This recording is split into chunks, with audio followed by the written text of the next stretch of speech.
Hello my dear friends, welcome है आज की वीडियो में। आज मैं आपको इस बुक के बारे में बताऊंगी, ज़ीरो लिमिट्स। इस बुक को मैंने पढ़ा और मेरी आंखें खुल गई कि ये क्या हो गया, ये कैसी चीज़ें हमें समझ में आ रही हैं, कैसे यूनिवर्स काम कर रहा है, कैसे सारी चीज़ें हो रही हैं। इतनी पावरफुल जो प्रेयर है, the ho'oponopono prayer, I am sorry, please forgive me, thank you and I love you. इस बुक में उसका पूरा डेप्थ एक्सप्लेन किया है कि ये प्रेयर वर्क कैसे करती है, और मैं आज आपको वही बताने वाली हूँ। बहुत सारे कमेंट्स ये आते हैं कि हम हेल्थ के लिए कैसे करें, हम मेंटल हेल्थ के लिए कैसे करें, हम पार्टनर के लिए कैसे करें, हमें जॉब मैनिफेस्ट करनी है कैसे करें। देखिए, आप ये चीज़ समझ लीजिए कि जो कुछ भी हमारी लाइफ में इस टाइम प्रेजेंट में हो रहा है वो हमारे पास्ट का क्रिएशन है। हमने पास्ट में कुछ ऐसा सोचा, बोला और फील किया है जो आज हमें मिल रहा है। और अगर हम अपना प्रेजेंट चेंज नहीं करेंगे तो ऑब्वियस सी बात है कि फ्यूचर भी वैसा ही होगा। हमारे हाथ में सिर्फ प्रेजेंट है। अगर हम अपने प्रेजेंट को कमांड के साथ चेंज करने के लिए एफर्ट लगा लें तो फ्यूचर को चेंज करने की ज़रूरत नहीं है, ना ही पास्ट को चेंज करने की ज़रूरत है, वो तो हम कर ही नहीं सकते। हम चेंज कर सकते हैं सिर्फ अपने आज के दिन को, आज के पल को। अगर हमने अपने आज के पल को बदल दिया तो फ्यूचर तो ऑलरेडी बदल जाएगा ना, क्योंकि वो कल जो आने वाला है वो कल फिर पास्ट प्रेजेंट हो जाएगा, फिर वो पास्ट हो जाएगा। जो फ्यूचर है वो प्रेजेंट होता है, फिर वो पास्ट हो जाता है। तो हमें सिर्फ और सिर्फ प्रेजेंट पर फोकस करना है, क्योंकि ये भी पास्ट हो जाएगा और फ्यूचर जो आने वाला है वो डिसाइड हो जाएगा आज के इस प्रेजेंट से। एक बहुत ब्यूटीफुल कोट है कि जिसने अपना प्रेजेंट सुधार लिया उसका पास्ट भी सुधर गया और उसका फ्यूचर भी सुधर गया। जिसने अपने प्रेजेंट पर काम कर लिया, फ्यूचर तो उसका सिक्योर ही है। उसने ऐसी आदतों का निर्माण किया, उसने ऐसी सोच का निर्माण किया जो उसे फ्यूचर में हेल्प करेगी। और जिसने प्रेजेंट को नहीं संभाला उसका फ्यूचर भी नहीं संभल पाएगा। जिसने अपने प्रेजेंट को संभाल लिया उसका पास्ट भी ठीक हो जाता है, पास्ट में जो कुछ भी हुआ उससे वो हील हो जाता है वो पर्सन। सो इस प्रेयर को हमें प्रेजेंट में रहकर कैसे करना है। सबसे पहले आपको मन में एक इंटेंशन बनाना है कि मेरी लाइफ की जो सिचुएशन है ना, मतलब ये सोचना है कि इसको मैंने जाने अनजाने में ना क्रिएट कर दिया है।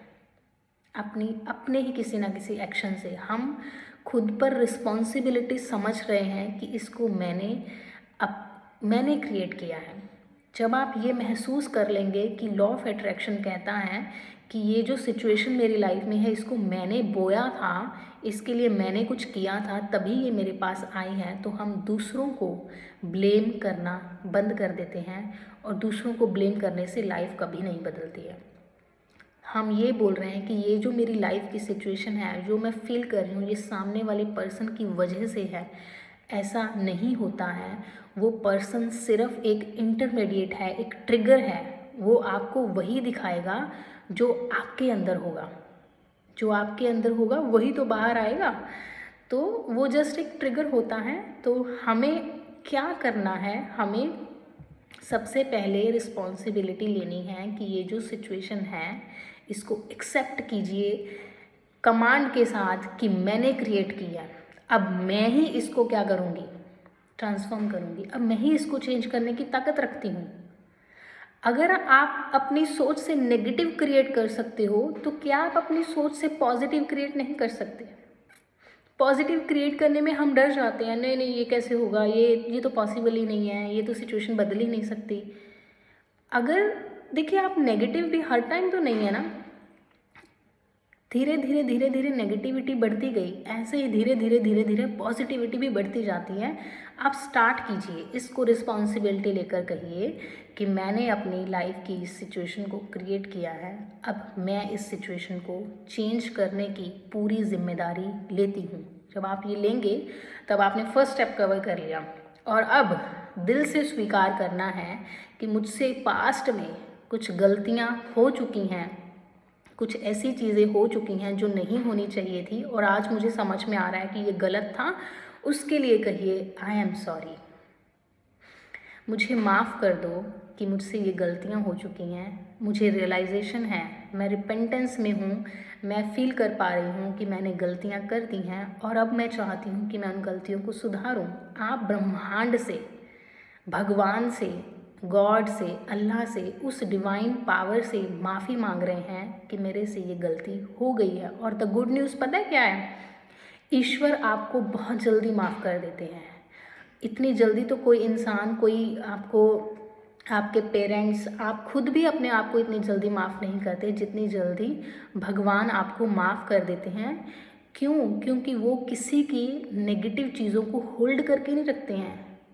तो वो तो हाईएस्ट है ना, God is the highest, supreme. वो किसी के बारे में गलत सोचकर क्या करेंगे? तो मतलब उनकी वाइब्रेशंस तो हमेशा ही ऊपर हैं। तो वो आपको बहुत ईजिली माफ़ कर देते हैं। आप उनसे माफ़ी मांगिए, उनसे दिल से माफ़ी मांगिए और फिर उनको थैंक यू बोलिए। बहुत बार लाइफ में ऐसी चीज़ें आई हैं जब उन्होंने आपको प्रोटेक्ट किया, उन्होंने आपको, आपका साथ दिया, आपकी भावनाओं को समझा, आपके लिए ऐसे लोगों को आपके जीवन में भेजा जिन्होंने आपको सहयोग दिया, आपको ऊपर उठाया। सो उनको दिल से थैंक यू बोलिए कि मैं दिल से शुक्रगुजार हूँ कि आज तक आपने मेरा बहुत ध्यान रखा और आगे भी आप मेरा बहुत ध्यान रखेंगे। और फिर आता है आई लव यू।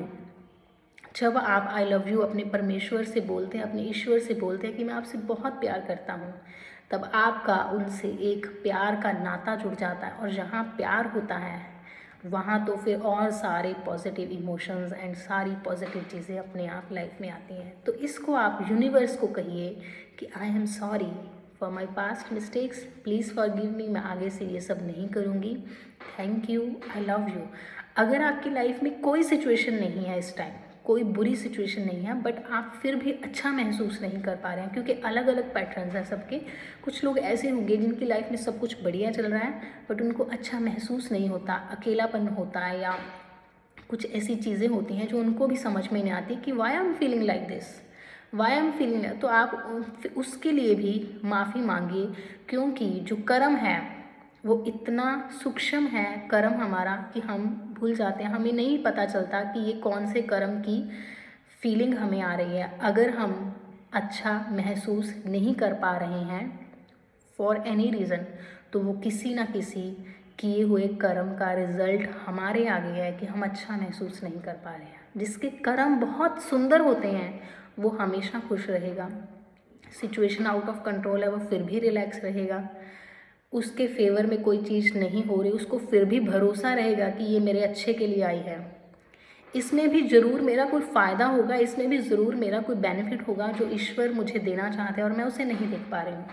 सो जिसके कर्म अच्छे होते हैं उसको इस प्रेयर को करने की ज़रूरत ही नहीं है, क्योंकि उसको सब कुछ मिल रहा है। बट अगर आप फील कर पा रहे हैं कि मतलब जिसके अच्छे हैं कर्म, उसको भी ये प्रेयर करनी है ताकि उससे गलतियां ना हो आगे चलकर। ये प्रेयर इतनी पावरफुल है, पहले आपके अंदर चेंज आएगा, आपका मेंटल हेल्थ स्टेबल। मैं ये नहीं कहूँगी कि सिचुएशन बदल जाएगी, ये प्रेयर सिचुएशन बदलने के लिए है ही नहीं, ये प्रेयर अपने अंदर बदलने के लिए है, अपने माइंड की जो स्टेट है उसको बदलने के लिए है। आप इसको अंदर बदलाव कीजिए, आपके अंदर एक पॉजिटिव ऊर्जा का जन्म होगा, वो आपकी बाहर की सिचुएशंस को बदल देगी। वो एनर्जी इतनी पावरफुल होती है कि सामने वाले का नज़रिया आपके लिए बदल देगी, सामने वाले के लिए जो आपको मिल रहा चीज़ें हैं उनको बदल देगी। आपके लिए नए नए लोग आने आपकी लाइफ में शुरू हो जाएंगे। सो इस प्रेयर को कंटिन्यू कीजिए। और जो भी क्वेरीज़ हैं, हमारी जो वर्कशॉप है नेक्स्ट, अब 18 फ़रवरी से हमारी वर्कशॉप आने वाली है। सो उस वर्कशॉप में आप अपने डाउट्स, अपनी चीज़ें क्लियर कर सकते हैं। 2 वर्कशॉप्स हैं अलग अलग टाइम पर, एक पूरी हेल्थ पर है और एक सेल्फ लव एंड ग्रैटिट्यूड पर है। सो टीम को कांटेक्ट करके आप वर्कशॉप में ज्वाइन हो सकते हैं। अदरवाइज़ मैं यूट्यूब पर मैंने जो प्लेलिस्ट बनाई हुई है आप उसको भी यूज़ कीजिए, उसको सीखिए, उसको समझिए, पॉजिटिव लाइफस्टाइल को अपनाइए। देखिए, लाइफ बदलने के लिए हमें खुद एफर्ट्स करने पड़ते हैं, खुद प्रैक्टिस करनी पड़ती है। कोई और आपकी लाइफ बदलने नहीं आएगा, कोई और आकर आपको आगे बढ़ाने नहीं आएगा जब तक आप खुद कदम नहीं उठाएंगे। सो मिलते हैं नेक्स्ट वीडियो में। Bye bye and take care.